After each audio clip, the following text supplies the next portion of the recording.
Welcome to an exploration of one of Hollywood's most peculiar obsessions, quicksand.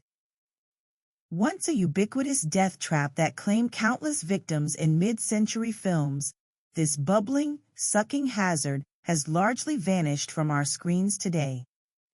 In this video, we'll dive into the fascinating cultural phenomenon of quicksand in cinema, examining its peak popularity, the science behind the myth, and what its rise and fall reveals about our changing societal anxieties and storytelling conventions across decades.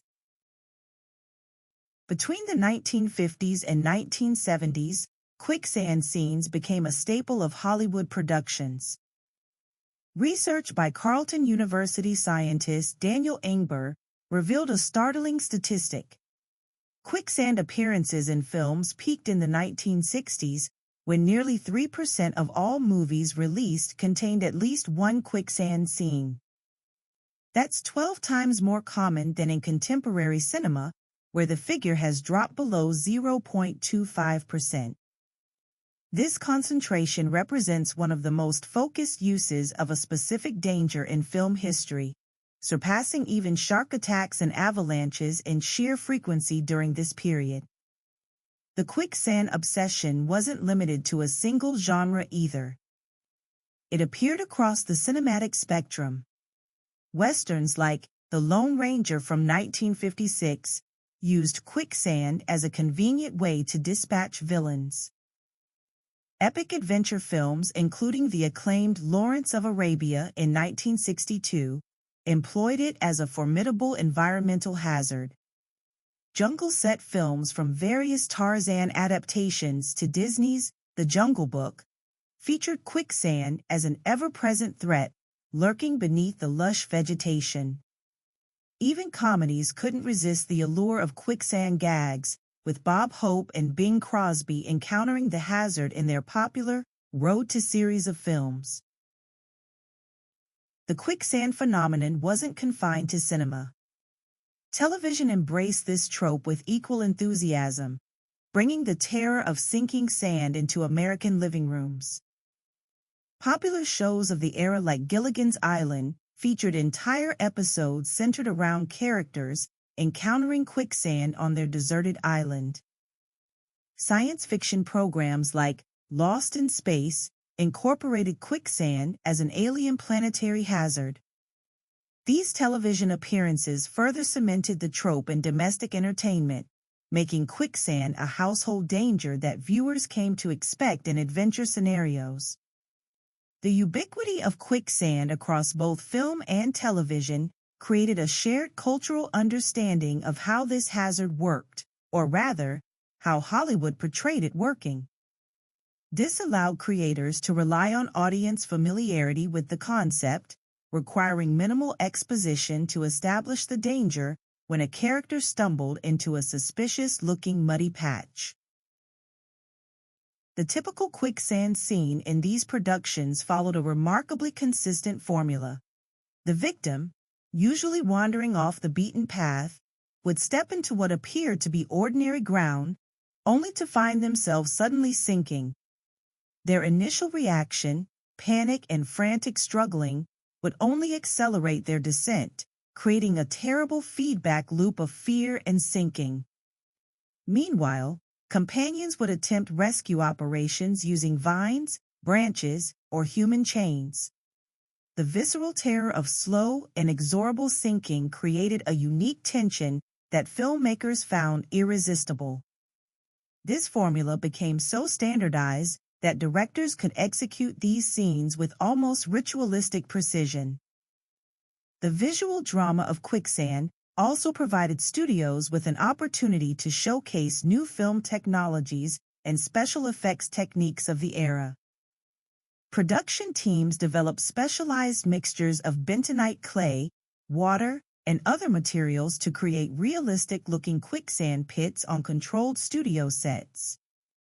These technical innovations allowed for increasingly convincing quicksand scenes, even as the scientific accuracy of these portrayals remained questionable at best.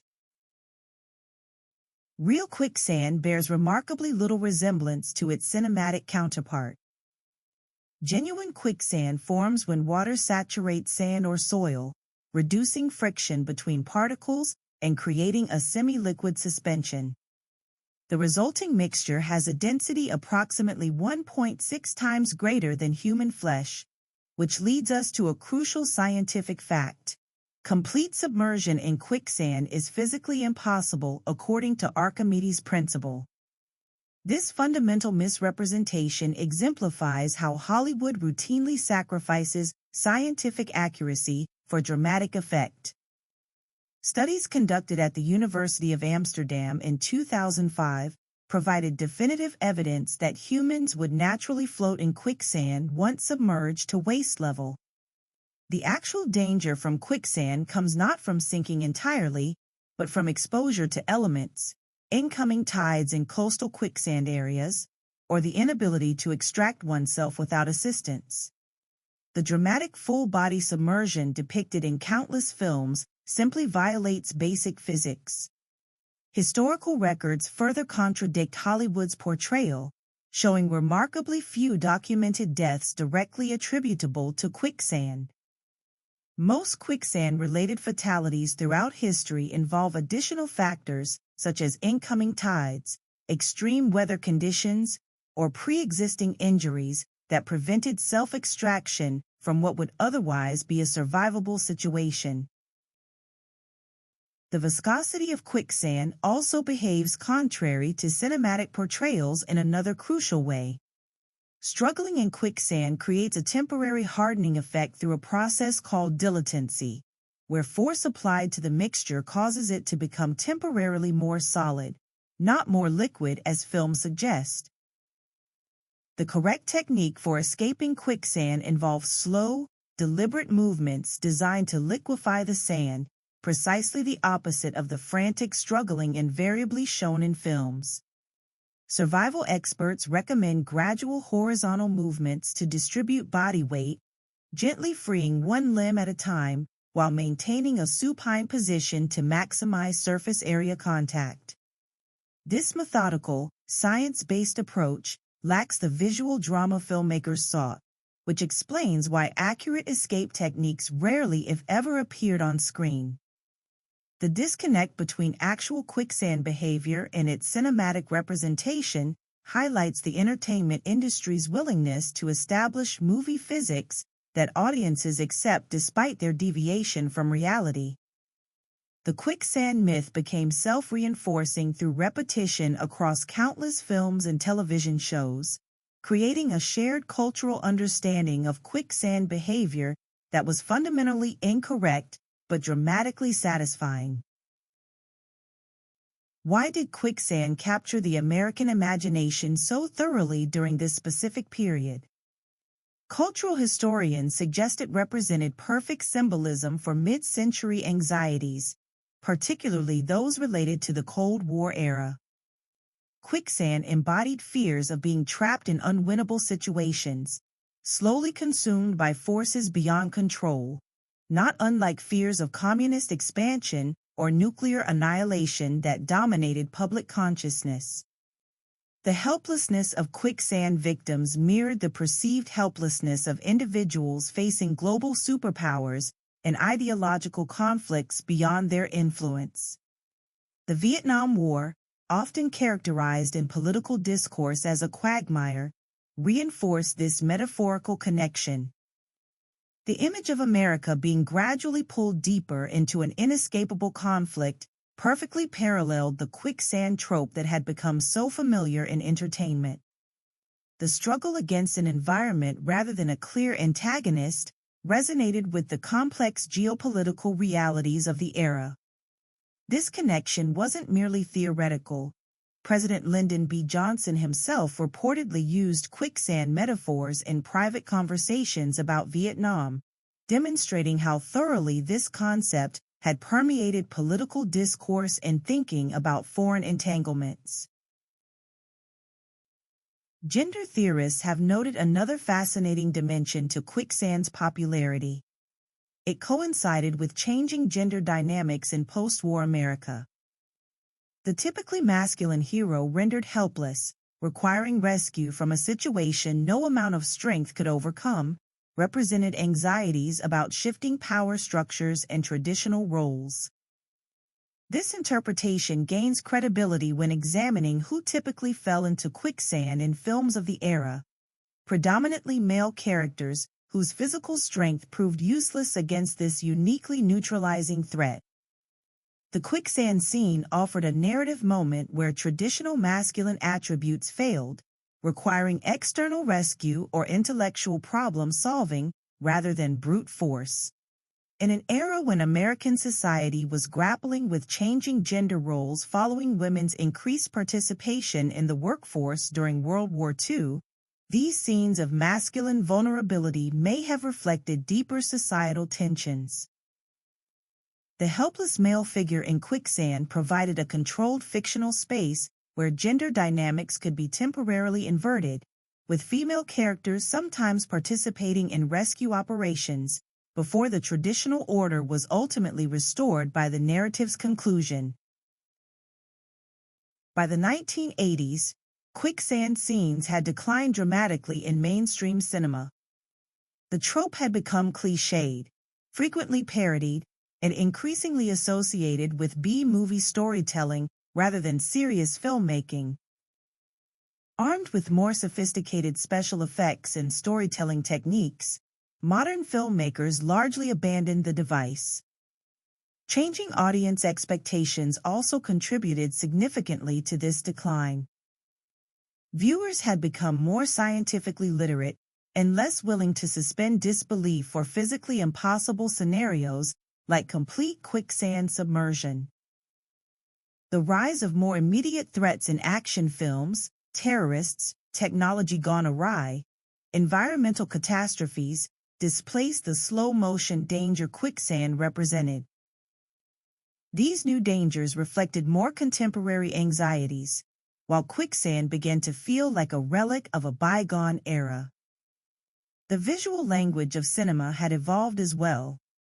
The slow, drawn-out tension of a quicksand scene felt increasingly at odds with the faster cutting and more kinetic action sequences that became standard in 1980s and 1990s filmmaking.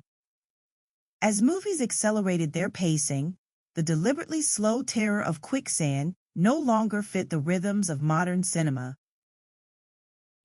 However, quicksand didn't simply disappear, it found new life online.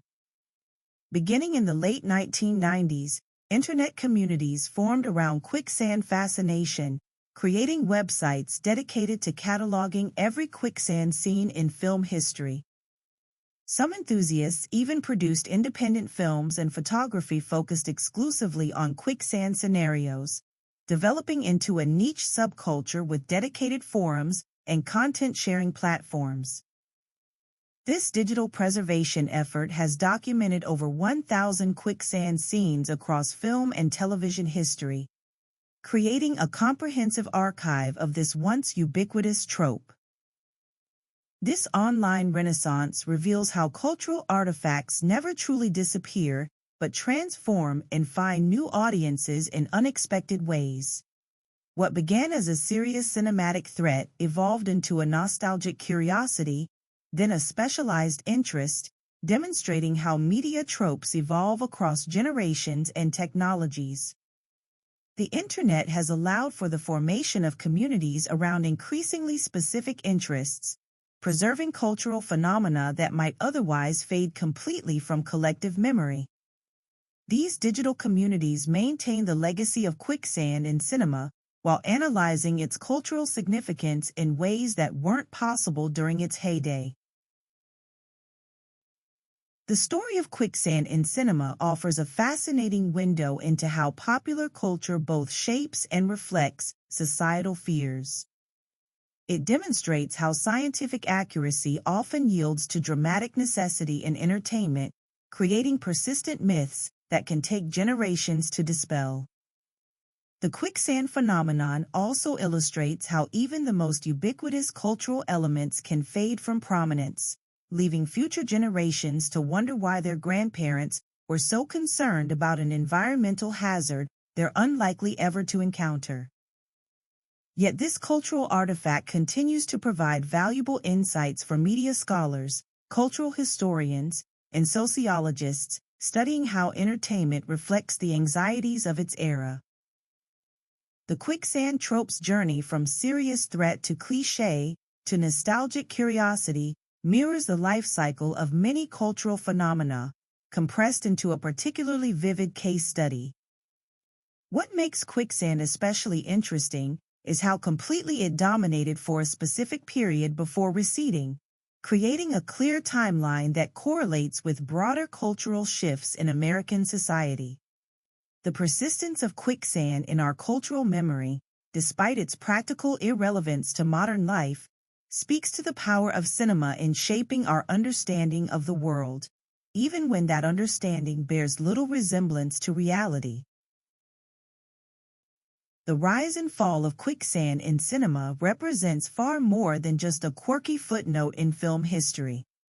It embodies how entertainment serves as a mirror reflecting our deepest societal anxieties, from Cold War fears and shifting gender roles to our relationship with the natural world. The scientific inaccuracy of Hollywood Quicksand reveals our willingness to suspend disbelief for the sake of drama, while its decline tracks changing audience sophistication and evolving storytelling techniques.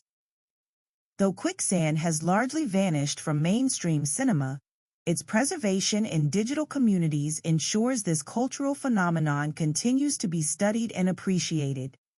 This peculiar obsession with sinking sand ultimately tells us more about ourselves than about any natural hazard, how we process fear through entertainment, how cultural tropes evolve across generations, and how cinema both shapes and reflects the world around us. The Quicksand phenomenon reminds us that by examining what once frightened us on screen, we gain valuable insights into the real-world anxieties that defined an era. Thanks for watching. Please like, subscribe, and hit the bell icon for updates. Your feedback is appreciated. We hope to see you again.